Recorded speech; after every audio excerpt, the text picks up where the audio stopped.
ये सरकार ही ऐसी है कि जो कहती है वो करती नहीं है, जो करती है उसको कहती भी नहीं है। सबसे बड़ा जो नुकसान इससे निजीकरण से होने वाला है वो आम जनता को होने वाला है। आप देखेंगे मुंबई में टाटा पावर है 16 रुपये पर यूनिट की बिजली दे रही है। 27,000 कर्मचारी रेगुलर और करीब लगभग 30-40 हज़ार संविदा का आदमी बेरोजगार हो जाएगा। देखिए, अगर सरकार चेत गई, अभी हम लोग ये सांकेतिक उनको समझा रहे हैं, बताने का प्रयास कर रहे हैं कि देखिए निजीकरण ना किसी के हक में नहीं है। नमस्कार, तरुण मित्र में स्वागत है आपका। आज मैं बिजली विभाग के एक कह सकते हैं मीटिंग में आया हूँ। ये जो मीटिंग है एक आने वाले तूफान की कहीं न कहीं झलक दिखती है। अगर सरकार नहीं मानती है, अगर सरकार निजीकरण जो होना है उसको नहीं रोकती है, तो हो सकता है बिजली विभाग के लोग एक बहुत बड़ा आंदोलन करें। उसी आंदोलन की तैयारियां लग रहा है यहाँ पर हो रही है, एक मीटिंग हो रही है। मिलते हैं, हमारे साथ शैलेंद्र दुबे जी हैं। आप बिजली विभाग के कर्मचारियों के नेता हैं। मोटी मोटी बात मैं आपको बता दूं। दुबे जी, क्या है पूरा मामला, हमारे दर्शकों को बताइए। देखिए, अचानक पावर कॉरपोरेशन के चेयरमैन ने कुछ संगठनों को बुला के ऐलान कर दिया कि पूर्वांचल विद्युत वितरण निगम और दक्षिणांचल विद्युत वितरण निगम का निजीकरण किया जाएगा। और एक लाइन में बता दिया घाटा बहुत हो गया है, अब हम लोग इसको नहीं संभाल सकते, इसलिए इसका निजीकरण हो जाएगा। यह पहली बात तो यह हमारे साथ हुए समझौतों का उल्लंघन है। 5 अप्रैल 2018 को तत्कालीन ऊर्जा मंत्री के साथ एक समझौता हुआ और 6 अक्टूबर 2020 को वित्त मंत्री सुरेश खन्ना जी और तत्कालीन ऊर्जा मंत्री जी के साथ एक समझौता हुआ। दोनों समझौतों में लिखा गया है कि उत्तर प्रदेश में बिजली का कोई निजीकरण नहीं किया जाएगा और जो मौजूदा इंफ्रास्ट्रक्चर है, मौजूदा जो व्यवस्था है, उसी में सुधार किया जाएगा बिजली कर्मियों को विश्वास में लेकर। बिल्कुल। आखिर ये बातें फिर से कहाँ से आ गई? आप लोग को पता होगा कुछ, सरकार क्यों ऐसा सोच? और एक चीज़ और एक सवाल और, आखिर सिर्फ दक्षिणांचल और पूर्वांचली क्यों? पश्चिमांचल और मध्यांचल क्या प्रॉफिट में है? नहीं, प्रॉफिट में कोई नहीं है उत्तर प्रदेश में। और प्रॉफिट में ना होने का सबसे बड़ा कारण गवर्नमेंट की पॉलिसी है। उत्तर प्रदेश में देश में सबसे ज़्यादा बिजली की डिमांड पूरा करने वाला प्रांत है अब 30,000 मेगावाट। और उत्तर प्रदेश का अपना स्टेट सेक्टर का जनरेशन है मात्र 5-6 हज़ार मेगावाट। तो 24-25 हज़ार मेगावाट बिजली हम बाहर से खरीदते हैं, जिसमें बड़े पैमाने पर प्राइवेट कंपनियों से खरीदते हैं, जिसकी लागत बहुत ज़्यादा है। तो जो बिजली कंज्यूमर के दरवाजे तक पहुंचती है उसका 80 से 85% अंश पावर परचेज की कास्ट होता है। इसको कोई घटा नहीं सकता और घाटा इसी वजह से हो रहा है। जैसे मसलन उत्तर प्रदेश में जो पावर कॉरपोरेशन ने रेगुलेटरी कमीशन में लिख के दिया है, कंज्यूमर के दरवाजे तक बिजली पहुंचाने की लागत आ रही है 7 रुपये 85 पैसे पर यूनिट और मैक्सिमम टैरिफ है 6 रुपये 50 पैसे। तो अगर ये प्राइवेट सेक्टर के हाथ में चला जाएगा तो प्राइवेट सेक्टर 7 रुपये 85 पैसे की बिजली 6.50 में तो नहीं बेचेगा, वो कम से कम 10 रुपये में बेचेगा। तो और इससे ये इतनी बड़ी बात नहीं है, यह तो कंज्यूमर्स को ऑल टाइम नुकसान होने जा रहा, लेकिन यह परिसंपत्तियाँ देश की हैं, यह आम जनता की परिसंपत्तियाँ हैं। इन परिसंपत्तियों का मूल्यांकन किए बगैर इसको कैसे बेचा जा रहा है? आज के समय जब आपसे समझौता हो गया था, मुझे याद है पिछले साल भी आपने एक ऐसा आंदोलन किया कि मेरे ख्याल से भारत में इतिहास रचाओ वो आंदोलन, समझौता हुआ। उस समझौते, लिखित समझौता हुआ, तब क्यों नहीं सरकार मान रही है? उस समझौते को क्यों नहीं मान रही है? सरकार पिछले 4 समझौते नहीं मान रही है। 5 अप्रैल 2010, 6 अक्टूबर 2020, 3 दिसंबर 2022 और 19 मार्च 2023। तो आज जो वो कह रहे हैं कि कर्मचारियों का हित नहीं होने देंगे, ऐसा नहीं होने देंगे, वैसा नहीं होने देंगे, तो कर्मचारियों के मन में ये बात है कि जब आप मंत्री स्तर पर हुए समझौतों को मान नहीं रहे हैं तो आपकी बात का क्या भरोसा है? एक बार निजीकरण हो जाएगा फिर तो हम निजी क्षेत्र के रामो करम पर होंगे। कर्मचारियों में बहुत गुस्सा है, बहुत हताशा है। देखा आपने, कोई ये ना सोचे कि सिर्फ बिजली विभाग का निजीकरण हो रहा है, बारिश सबकी आ जाएगी अगर लोग नहीं चेते तो। ये बहुत अच्छी बात है। बिजली विभाग का यूनियन बहुत अच्छा है। आपने पिछले साल देखा होगा जो आंदोलन हुआ, आपके घर में भी ब्लैकआउट हो गया होगा, ठीक उसी तरह होने की तैयारियां हो रही हैं। चेतिए आप। और बिजली विभाग के संघ खड़े रहिए, क्योंकि अगर निजीकरण हुआ तो आपको और हमें भी दिक्कत होगी। कहीं ना कहीं रेट जो है वो बिजली का बढ़ेगा। बिजली विभाग के एक युवा नेता हैं, बहुत बड़े नेता हैं ये। इनके एक ऐलान पे पिछली बार आपको पता है क्या हुआ था। गुज्जर साहब हैं, जितेंद्र सिंह गुज्जर, पश्चिम से आते हैं, पश्चिमांचल के हैं ये, लेकिन दक्षिणांचल का जो आंदोलन है उसमें बिल्कुल ये साथ दे रहे हैं। ये बताइए क्या लग रहा है आपको, क्या वाकई सरकार बैकफुट पे आएगी? देखिए, ये 42 जनपदों का निजीकरण करने जा रहे हैं पावर कॉरपोरेशन का प्रबंधन।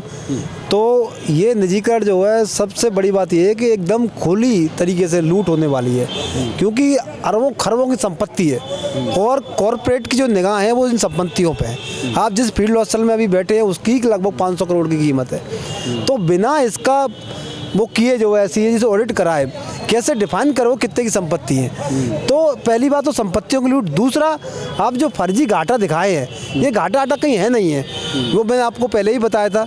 और सबसे बड़ा जो नुकसान इससे निजीकरण से होने वाला है वो आम जनता को होने वाला है। आप देखेंगे मुंबई में टाटा पावर है 16 रुपये पर यूनिट की बिजली दे रही है।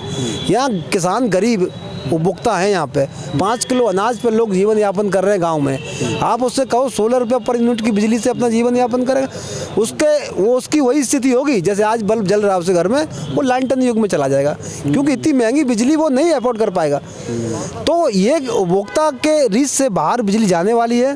किसान आज जो मुफ्त बिजली ले रहा है, ग्रेटर नोएडा में NPCL निजी कंपनी है, लोग वहाँ पे आंदोलन कर रहे हैं। यही आंदोलन 42 जनपदों में होंगे अगर जो है बिजली का 42 जनपदों में निजीकरण हुआ तो ये सभी के लिए हानिकारक है, आप सब लोगों के लिए हानिकारक है। तो ये सिर्फ मुद्दा बिजली का सिर्फ कर्मचारियों के लिए नहीं है, आम जनता के लिए, आम उपभोक्ता के लिए।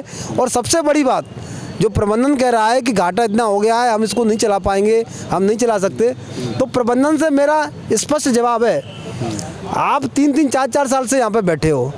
पूर्वांचल के MD हैं, 3 साल से बैठे वहाँ पे, और उनका निगम बिक रहा है, आप वो चला नहीं पा रहे हैं। तो भाई क्या कार्रवाई हुई उस MD पे?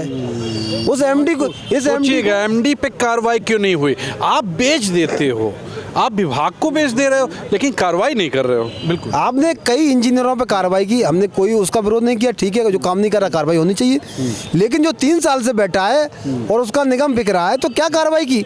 हम तो उन लोगों से कहना चाह रहे हैं कि आप डिस्कॉम का हेडक्वार्टर खाली करिए, आप शक्ति भवन खाली करिए, योग्य इंजीनियर आपसे बैटर चला के दिखाएंगे, और जो आप घाटा बता रहे हैं मात्र 1 साल का समय दीजिए, जो घाटे वाली जगह हैं उनको हम प्रॉफिट ला के दिखाएंगे। हैदराबाद से है, बहुत अच्छा लगता है जब कोई वहाँ से समर्थन देता है। क्या लगता है आपको, क्या वाकई निजीकरण गलत चीज़ है? ये बिजली क्षेत्र में निजीकरण के लेके, खासकर उत्तर प्रदेश के 2 डिस्कॉम के निजीकरण के लेके भारत में विभिन्न राज्यों में बिजली क्षेत्र के एम्प्लॉय से बहुत वरीड है। इधर उत्तर प्रदेश के मैनेजमेंट, पावर कॉरपोरेशन के मैनेजमेंट में गलत आंकड़े देके ये निजीकरण करने के लिए जो कोशिश कर रहा है, ये सही नहीं है। इसके विरोध उत्तर प्रदेश के विद्युत संघर्ष समिति कर रहे हैं, इलेक्ट्रिसिटी एम्प्लॉयज़ का, और बाहर से all India power engineers federation जो देश के विभिन्न राज्यों में हुए अभियंता का रिप्रेजेंट करते हैं, वो पूरा समर्थन विद्युत कर्मचारी संयुक्त संघर्ष समिति को देते हैं। अगर उत्तर प्रदेश सरकार अब ये जो निजीकरण का निर्णय वापस नहीं लिए तो इमीडिएटली पूरे देश में 25 लाख विद्युत कर्मचारी है, कॉन्ट्रैक्ट एम्प्लॉय से मिलके पूरा एम्प्लॉयज़ आंदोलन में चलने के आज फैसला लिया है national coordination committee of electricity employees and engineers. इसी तरह चंडीगढ़ में भी यूनियन टेरिटरी में प्राइवेटाइजेशन के खिलाफ उधर भी आंदोलन चल रहा है। यूपी और चंडीगढ़ दोनों से मिलके नेशनल कोऑर्डिनेशन कमेटी जो निर्णय लिया है, अभी हमारा इधर उत्तर प्रदेश के मुख्यमंत्री से हमारा विनती है, आप यहाँ का संयुक्त संघर्ष समिति को वार्ता के लिए बुलाए, उनसे डिस्कशन करिए, डिस्कशन करने के बाद ही कुछ फैसला लेना है। फिर इधर घाटे में बोल के भी उत्तर प्रदेश के डिस्कॉम जो बोल रहे हैं वो सही नहीं है। घाटे के वो रिस्पॉन्सिबिलिटी एम्प्लॉयज़ के ऊपर नहीं देना है, वो सरकार की रिस्पॉन्सिबिलिटी है। सरकार सही टाइम पे सब्सिडी दिए तो सही टाइम पे जो गवर्नमेंट डिपार्टमेंट से इलेक्ट्रिसिटी बिल सही टाइम पे दिए तो घाटे के चलने का सवाल ही नहीं है, सब सवाल नहीं है। देखा आपने 25 लाख कर्मचारी आंदोलन करेंगे, अब की यूपी ही नहीं करेगा साहब, पूरा भारत ब्लैकआउट हो जाएगा। बहुत बड़ा आंदोलन की तैयारियां हो रही हैं। निजीकरण का विरोध 2 कारणों से है। एक तो सार्वजनिक क्षेत्र को निजी कर रहे हैं और हम लोग सार्वजनिक क्षेत्र में काम कर रहे हैं। दूसरा, जो भी कर्मचारी है उसको सब मतलब 27,000 कर्मचारी रेगुलर और करीब लगभग 30-40 हज़ार संविदा का आदमी बेरोज़गार हो जाएगा। जब 2000 में राज्य विद्युत परिषद टूटा है उस समय गजट हो गया था उत्तर प्रदेश सरकार की तरफ से कि जितने पद उस समय हैं वही स्वीकृत माने जाएंगे, उसके पहले जो भी पद था वो समाप्त कर दिया गया। तो जब पद हमारा उतना ही है और जब 27,000 जाएंगे तो इनको कहाँ एडजस्ट करेंगे? यानी इसका मतलब ये झूठ बोल करके सबको गुमराह कर रहे हैं, ये सारे आदमी निकाल दिए जाएंगे।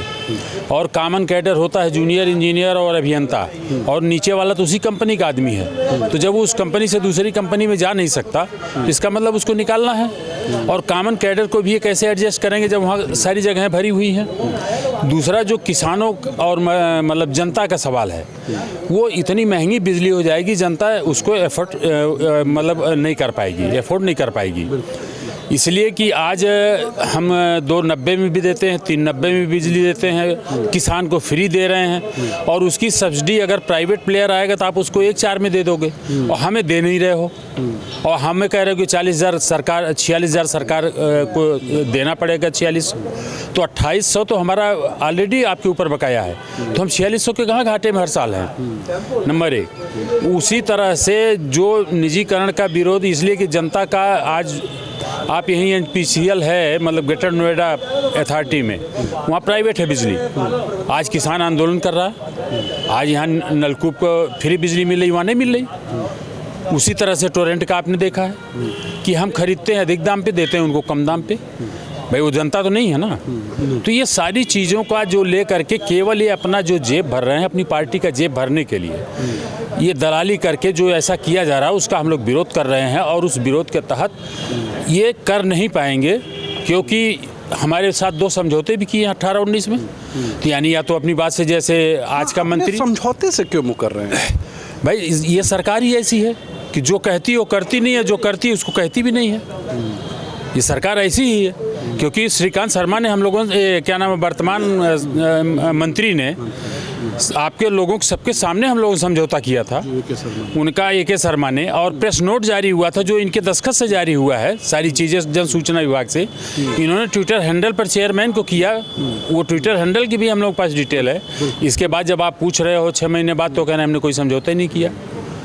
तो हम इनकी कैसे चेयरमैन की बातों क्या विश्वास करें जब गवर्नमेंट का ही नहीं इकबाल बचा है? तो देखा आपने, मैं फिर से आपसे कहूँगा, आप तैयार रहिएगा, एक बड़ा आंदोलन होने वाला है अगर सरकार नहीं मानती है तो। देखिए, अगर सरकार चेत गई, अभी हम लोग ये सांकेतिक उनको समझा रहे हैं, बताने का प्रयास कर रहे हैं कि देखिए निजीकरण ना किसी के हक में नहीं है, सरकार के भी हक में नहीं है।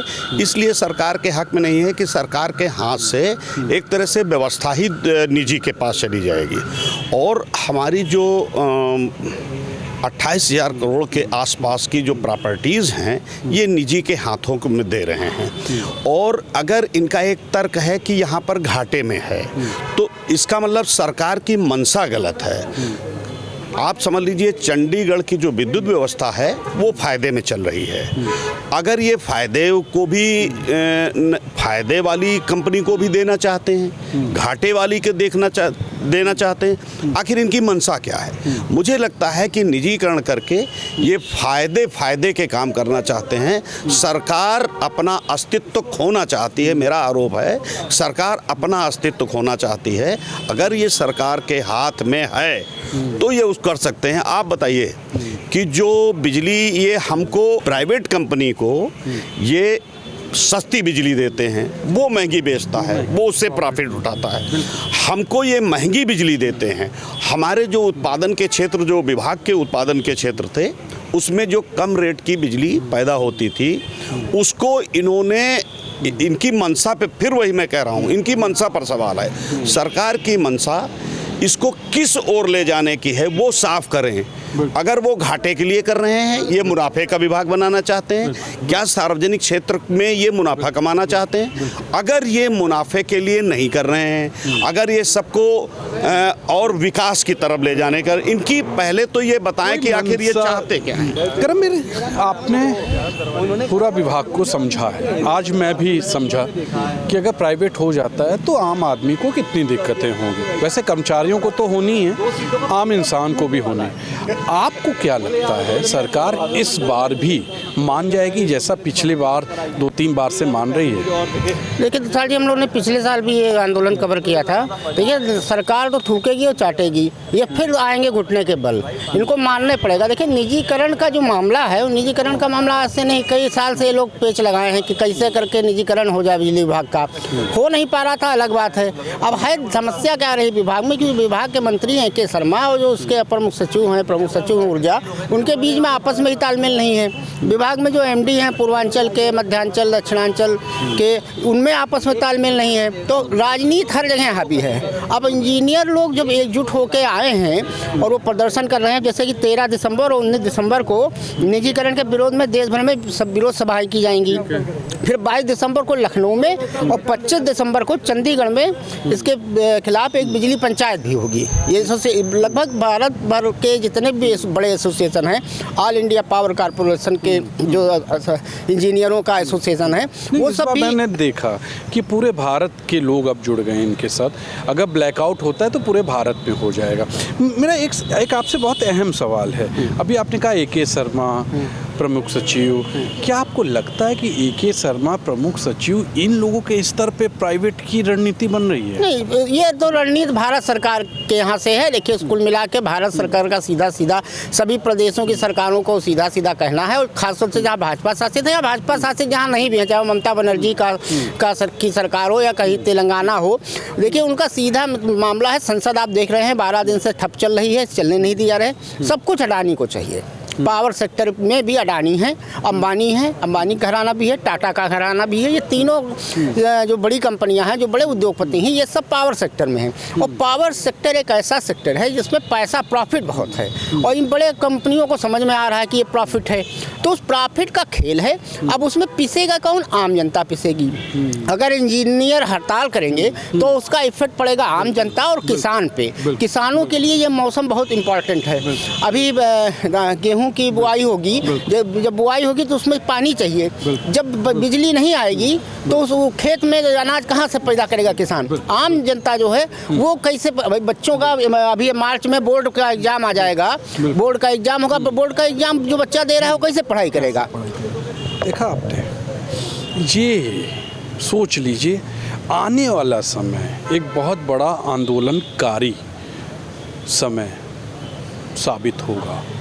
स्थितियां बन रही हैं। अब आप भी सोचिए, सरकार भी सोचेगी कि आखिर करना क्या है। पिछले 3 बार से सरकार तो मान जा रही है, प्राइवेट नहीं कर रही है। इस बार सरकार ने भी ठाना है और विभाग ने भी ठाना है कि वो प्राइवेट होने नहीं देंगे। देखने वाली बात होगी कि आगे होता क्या है आगे। आज के लिए इतना ही। हमारे साथ हमारे सहयोगी करमवीर थे, जिनको आपने अभी सुना। कैमरे के पीछे विक्की हैं, बहुत मेहनत करते हैं, कैमरा चलाते हैं, और मैं तुषार शर्मा। नमस्कार।